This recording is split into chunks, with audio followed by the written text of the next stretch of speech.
Jack Korpela.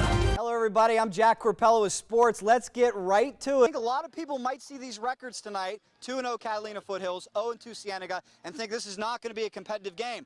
Don't think that for a second, because I'm going to rock your world with a stat that I still can't believe. Cardinal defense was able to stop the Seattle Seahawks on 4th and about an inch. That really changed the momentum in the first half. Rookie sensation Yasiel Puig got called up. Clayton Kershaw continued to pitch marvelously, and all of a sudden the Dodgers go on a 42-8 run. As you can tell, we're getting a little wet. The first thing I want to say is these fans out here are awesome. It rained almost the entire game. The Mountaineer defense wasn't able to hold off Oklahoma, and according to Rivals.com, 3 of the top 15 players in Arizona will be on the field tonight. Cienega has never finished under 500. Well, that's a heartwarming story, but does that mean you're going to take it easy on him tonight? You got to get out to South Point, because it's not often that #1 and #2 play each other in the regular season. Brought you last year's NCAA leading rusher, Kadeem Carey. Jay may have won the game, but I'm thinking he may not win Son of the Year. A formidable opponent, a loud and hostile environment, and wet field conditions. Yes, this would not be an easy one.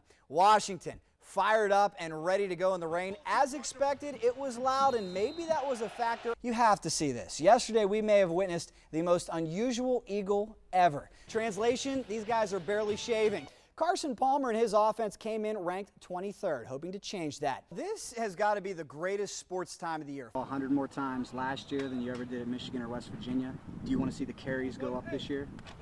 He does some stat research, huh?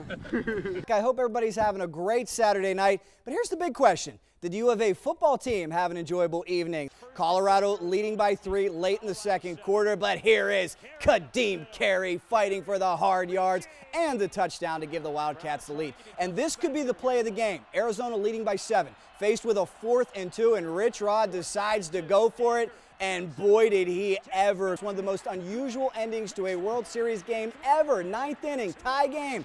Cardinals trying to walk off. It looks like Boston has the situation under control at the plate. Wait a minute, safe? An obstruction call at third base by umpire Jim Joyce gives the Redbirds the victory in Game 3. The speedy rookie, Andre Ellington, takes it up the middle, bounces off defenders like a pinball, and breaks it to the outside for 80 yards all the way to the house. Not as rough as the Houston Astros catcher. Who is he throwing to here?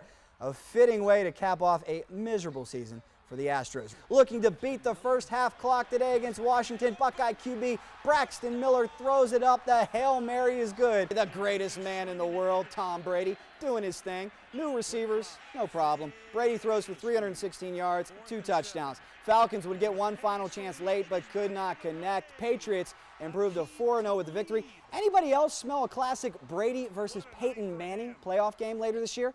I do. And check this out. The Titans get some help from the refs yesterday, and I'm not talking about favorable calls. Nate Washington scores a 77-yard TD. As he accidentally takes the referee out in the process, the ref would be okay. Regardless of the interference, the play continues because the ref is considered part of the field. And that is your lesson on football rules for the day. Amazing play there. Luckily, the ref was okay. Have a great day, everybody. We'll see you later on.